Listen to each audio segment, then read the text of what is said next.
হাসির রাজা, জ্ঞানের রাজা, রসিক রাজা।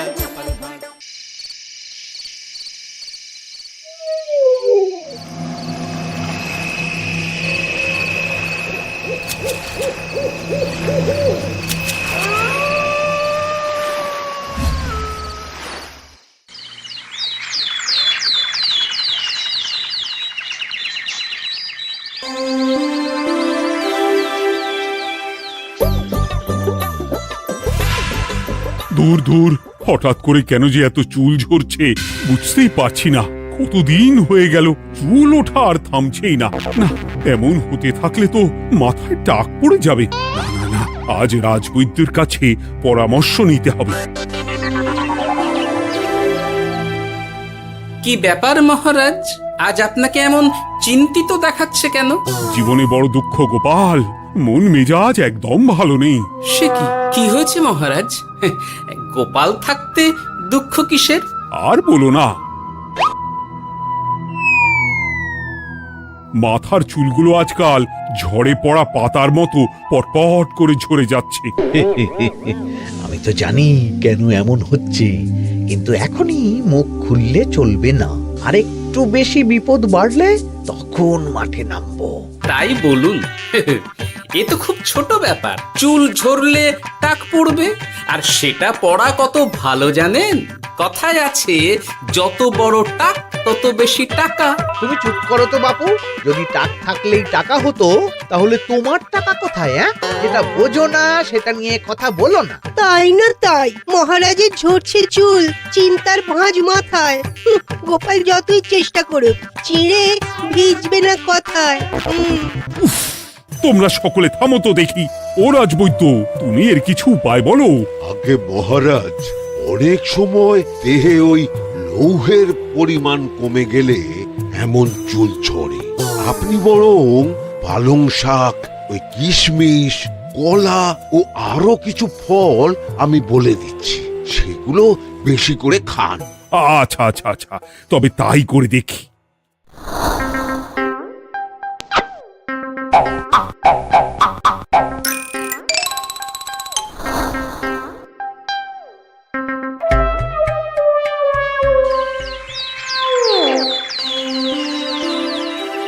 ও রাজবৈদ্য, তোমার কথা মতো শাক পাতা ফলমূল সবই তো খেলাম, চুল ঝরা বন্ধ তো হলোই না। তো জানতামই এমন হবে। কিন্তু মহারাজ, এমনটা তো হওয়ার কথা নয়। কিন্তু হচ্ছে তো। আরে আমার সাধে চুল, কোথায় চলে গেলি সব? এর জন্য তুমি দায়ী। তুমি এর জন্য শাস্তি পাবে বৈদ্য। আমাকে আমাকে ক্ষমা করে দিন মহারাজ। এমনটা হবে এ তো আমি ভাবতেই পারিনি। কিছু মনে করবেন না মহারাজ, ছোট মুখে বড় কথা বলছি। কিন্তু সত্যি এখানে রাজবৈদ্যর কোনো দোষ নেই। ওকে শাস্তি দেওয়াটা ঠিক হবে না মহারাজ। দেখেছেন মহারাজ, গোপালের সাহসটা দেখেছেন? আপনার মুখের উপর কথা বলছে। তা বলি, তুমি যখন এতই বোঝো, তাহলে নিজেই একটা আস্ত লোহা খেয়ে দেখো না, তোমার মাথায় চুল গজাচ্ছে কিনা। ঠিকই আছে, এসব মূর্খের মতো কথা কেবল আপনার থেকেই আশা করা যায় মন্ত্রী মশাই। মহারাজ, আপনি বিচক্ষণ মানুষ। আমার শুধু অনুরোধ, আরেকবার ভেবে দেখবেন। ঠিক আছে, রাজবৈদ্যকে আমি শাস্তি দেব না, কিন্তু সকলের জন্য আমার একটা ঘোষণা আছে। কি ঘোষণা? আমার এই কঠিন সমস্যা যে দূর করে দিতে পারবে, তাকে আমি বিশেষ পুরস্কারে ভূষিত করব। এই তো পেয়েছি। এই সুযোগ কোনোভাবেই হাতছাড়া করা চলবে না। এবারের সমস্যাটা সত্যি বেশ কঠিন। কি করলে যে মহারাজের চুল পড়া বন্ধ হবে সেই উপায় মাথাতেই আসছে না। হঠাৎ করে কেন যে এমন হলো কে জানে।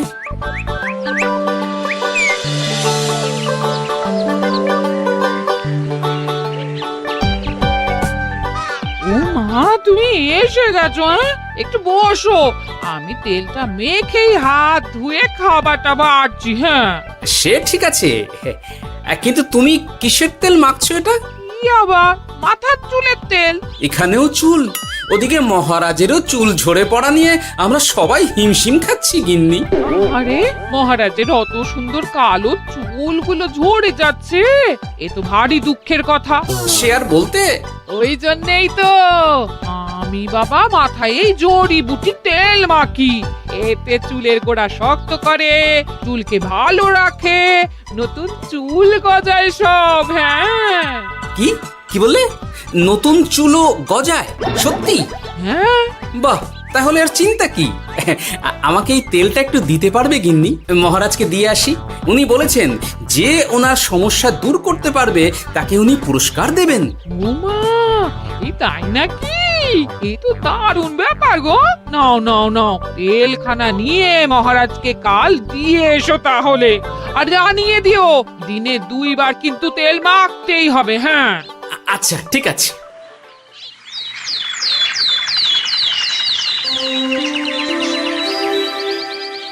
কোনো উপায় খুঁজে পেলে তোমরা? আগে মহারাজ, আমি আপনার জন্য নকল চুল বানিয়ে এনেছি। যতদিন আপনার চুল পড়া বন্ধ না হচ্ছে ততদিন আপনি এটা পরে ব্যবহার করতে পারেন। সে তো বুঝলাম, কিন্তু নকল চুল তো আর আসল চুলে জায়গা নিতে পারবে না বিজ্ঞানী। আসল চুলের কথা ভেবে আমি আপনার জন্য কেশুত্তে পাতা এনেছি মহারাজ। আচ্ছা বেশ। তা গোপাল, খুব তো আগের দিন বকবক করছিলে, তুমি কি এনেছো শুনি? সেটা যথাসময়ে দেখতে পেয়ে যাবেন মন্ত্রী মশাই। এটা জড়িবুটি তেল মহারাজ, আমি এটা আপনার জন্য এনেছি। এতে নতুন চুল গজায় আর চুলের স্বাস্থ্যও ভালো হয়। আমার গিন্নিও ব্যবহার করে এটি, তবে দিনে 2 বার করে মাখতে হবে, তাহলেই ভালো ফল পাবেন মহারাজ। বাবা, তাহলে তুমি কেন মাখো না? আচ্ছা, আপনার সমস্যাটা ঠিক কোথায় বলুন তো মন্ত্রী মশাই? মহারাজের জন্য কিছু আনলেও কথা শোনান, না আনলেও কথা শোনান। সত্যি তো মন্ত্রী, কেন তুমি সব সময় গোপালের পিছনে পড়ে থাকো বলো তো?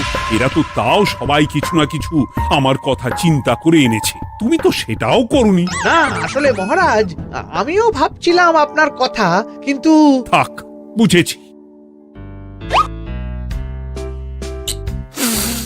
আহ, দারুণ। তেলের গন্ধটাও খুব সুন্দর। গোপাল, তোমায় অনেক ধন্যবাদ। আশা করছি ব্যবহার করলে খুব ভালো ফল দেবে। একদম দেবেই মহারাজ। দূর বাবা, ভেবেছিলাম এক, হলো আর এক। কোথা দিয়ে যে গোপালটা মাঝখান দিয়ে এসে নাক গলিয়ে ঢুকে পড়ে, খুব শক্ত পুরস্কার নেওয়ার। দেখাচ্ছি মজা।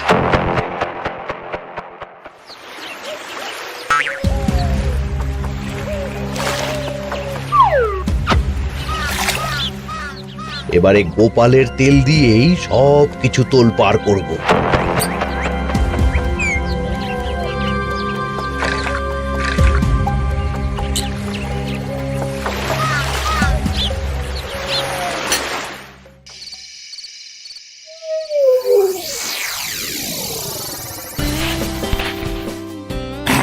ব্যাস, হয়ে গেল 2 বার মাখা। গোপাল বলেছিল এতেই ভালো ফল পাব, কিন্তু এখন মাখার পর মাথাটা কেমন জ্বালা জ্বালা করছে মনে হচ্ছে। হয়তো নতুন চুল গজাবে বলে এমন হচ্ছে। কাল সকালে বোঝা যাবে। এতক্ষণে বোধহয় ছোট ছোট চুল গজিয়েই গেছে। কি এটা চুল গজানোর তেল ছিল নাকি পড়ে যাওয়ার? হে ভগবান, যেটুকু বাকি ছিল সেটাও ঝরে পড়ে টাক পড়েই গেল। হ্যাঁ, গোপালই হলো যত নষ্টের গোড়া। আজ আসুক সভায়।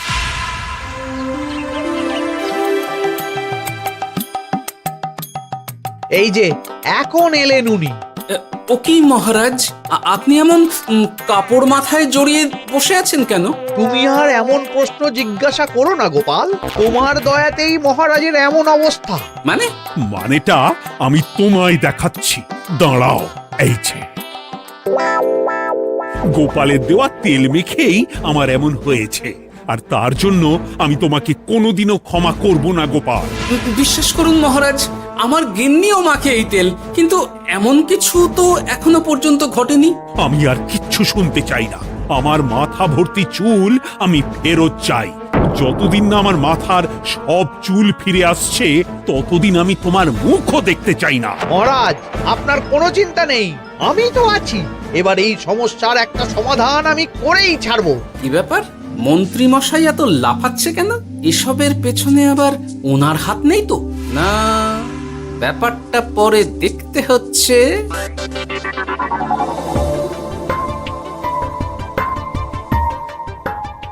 আমি বলি কি মহারাজ, এই সময়টা বরং আপনি নকল চুলটা মানে মানে পর চুলা ব্যবহার করুন। হ্যাঁ, অগত্যা কিছু তো একটা গন্ডগোল আছেই। গিন্নিও তো রোজ মাথায় তেল মাখে, কই এমন তো হয় না। মন্ত্রী যদি কিছু করেও থাকে তাহলেও হাতে নাতে ধরবো কিভাবে? ও কি গো গোপাল দাদু, এখন এই সময় তুমি রাজসভা ছেড়ে এখানে? তোদের দাদু আর রাজসভায় যাবে না রে? কি বলছো গো? কেন? আর কেন, বিনা দোষে এমন শাস্তি। তোমায় শাস্তি দিয়েছে? তুমি শুধু বলো কে তোমার সাথে কি করেছে, বাকিটা আমরা বুঝে নিচ্ছি। আচ্ছা বলছি, কৃষ্ণনগরের মন্ত্রী মশাইয়ের বাড়িটা কোন দিকে একটু বলতে পারবেন? কৃষ্ণনগরে নতুন নাকি? আগে তো আপনাকে কখনো দেখেছি বলে মনে পড়ছে না। হ্যাঁ, আমি এখানে থাকি না, আমি এখানে আমার কাজে এসেছি, তাই মন্ত্রী মশাইয়ের বাড়ির ঠিকানাটা যদি একটু বলে দেন। নিশ্চয়ই, এ পথ দিয়ে সোজা চলে যান, তারপর কিছুটা ডান দিকে গেলেই পেয়ে যাবেন। আচ্ছা, অনেক ধন্যবাদ। ভিন গাঁয়ের লোক মন্ত্রী মশাইয়ের বাড়িতে? ব্যাপারটা বেশ সন্দেহজনক লাগছে। এই এই গুলটে ন্যাপলা, তোরা তোরা দুজন একটু আড়াল থেকে দেখতো লোকটা মন্ত্রী মশাইয়ের বাড়িতে ঠিক কি জন্য এসেছে, তারপর আমায় খবর দিস। ঠিক আছে গোপাল দাদু। তোমার আবার এখানে আসার কি দরকার ছিল? আমি তো বলেছি যে আমি ঠিক গিয়ে তোমার পাওনা গন্ডা মিটিয়ে দেবো। মিটিয়ে দেবে? কতদিন হয়ে গেছে জানেন? দেখো, হয় আমার কীটনাশক আর সার সব ফিরিয়ে দিন, নয়তো আমার জিনিসের দাম মিটিয়ে দিন। কীটনাশক, সার আর কি করে ফেরত দেবো বলো? ও তো সব পুকুরের জলে মিশে গেছে। ওসব আমি জানি না, আমার পাওনা গন্ডা মিটিয়ে দিন, ব্যাস। চল চল, এখনই তাহলে গোপাল দাদুকে গিয়ে সব জানাই। হ্যাঁ, চল চল। দাদু, ও গোপাল দাদু, তোরা এসে গেছিস? আয় আয় আয় আয় আয়। মন্ত্রী মশাইয়ের মুখ থেকে অনেক খবর পেলাম। তাই নাকি? কি শুনি? মন্ত্রী মশাই ওই লোকটার কাছ থেকে অনেক কীটনাশক সার নিয়েছে, কিন্তু এখনো জিনিসের দাম মেটায়নি।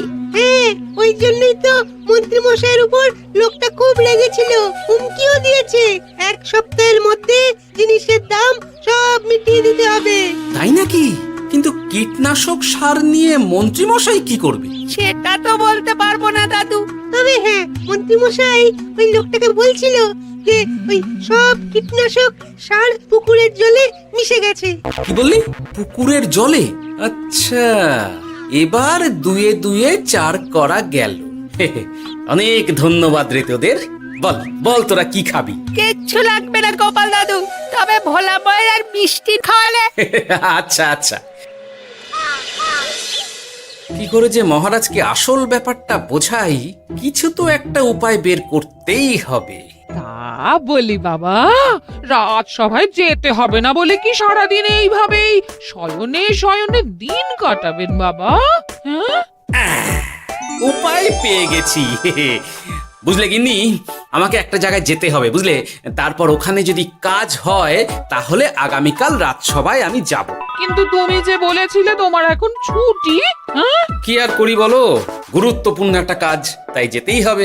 আচ্ছা যাও। ওই গো বিজ্ঞানী, আরে গোপাল যে, বলো। এই যে বিজ্ঞানী, একটা বিশেষ দরকারে তোমার কাছে এলাম, বুঝলে? হ্যাঁ, বলোই না।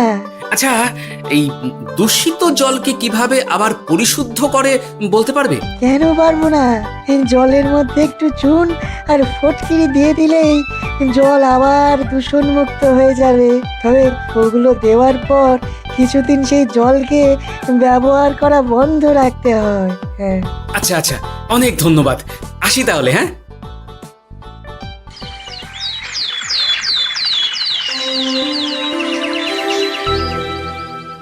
ছায়া পড়েছে, ছায়া পড়েছে। আমি বেশ বুঝতে পারছি তার ছায়া পড়েছে এখানে। কার ছায়া পড়েছে? আজকাল তোর মাথা থেকে অনেক চুল ঝরে পড়ছে, তাই না? আগে হ্যাঁ সাধু বাবা, আপনি একদম ঠিক কথা বলেছেন। ও বাবা, এই আবার কোথা থেকে উদয় হলো? আরে আমি একা গিয়ে সেই স্নানের পুকুর পরিদর্শন করতে চাই। যথা আজ্ঞা বাবা।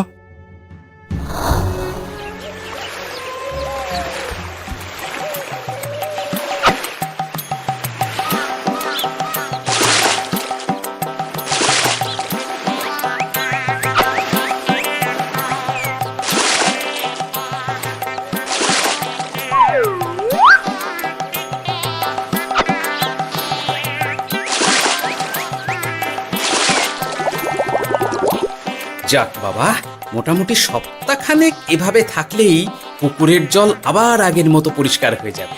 এবার শুধু মহারাজকে একটু বুঝিয়ে বললেই হয়ে যাবে।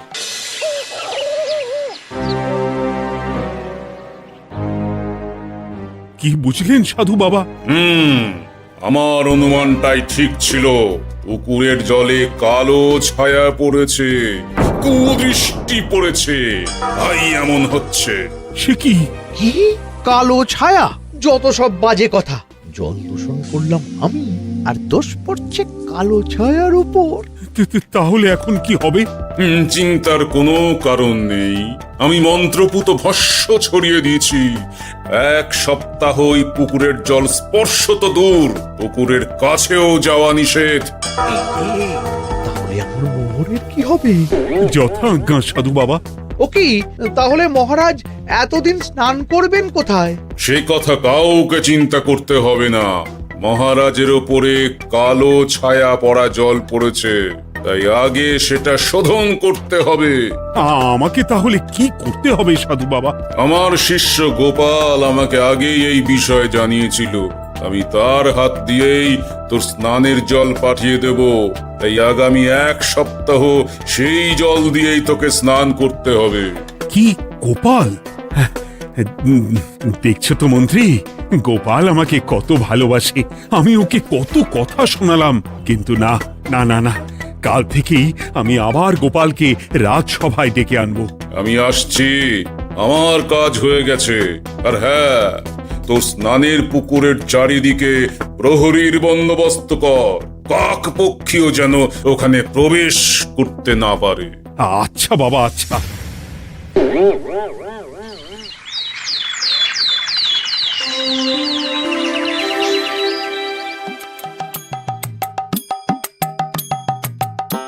গোপাল, তোমাকে আবার এখানে দেখতে পেয়ে আমার খুব ভালো লাগছে। তোমার গুরুদেব গতকাল এসেছিলেন, কিছু মনে করো না। না বুঝেই তোমাকে অনেক কথা শুনিয়েছি। না মহারাজ, আমি জানি আপনি আমাকে খুব ভালোবাসেন, তাই আমি কিছু মনে করিনি মহারাজ। এই নিন, আমি আপনার স্নানের জল এনেছি। হ্যাঁ হ্যাঁ হ্যাঁ, দাও দাও দাও।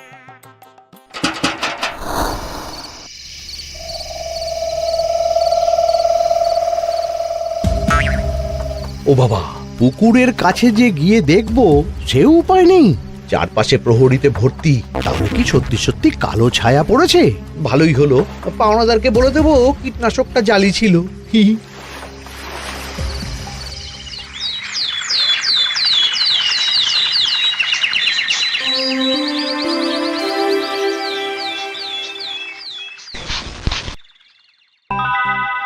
এই তো আমার সেই পুরনো কালো চুলগুলো আবার ফিরে এসেছে। আহা, কি যে আনন্দ হচ্ছে দেখে। আজ 1 সপ্তাহ সম্পূর্ণ হলো। গোপালের জন্য আমার স্নানের পুকুর থেকে কালো ছায়া দূর হয়েছে। আমাকে এই সমস্যা থেকে দূর করার জন্য আমি গোপালকে 100টি মোহর উপহার দিতে চাই। ধন্যবাদ মহারাজ। দূর, আমার আর ভালো লাগে না। সব সময় গোপালই মোহর পায়, এটা তো আমার পাওয়ার কথা ছিল। এদিকে আজকে পাওনাদারও আসবে।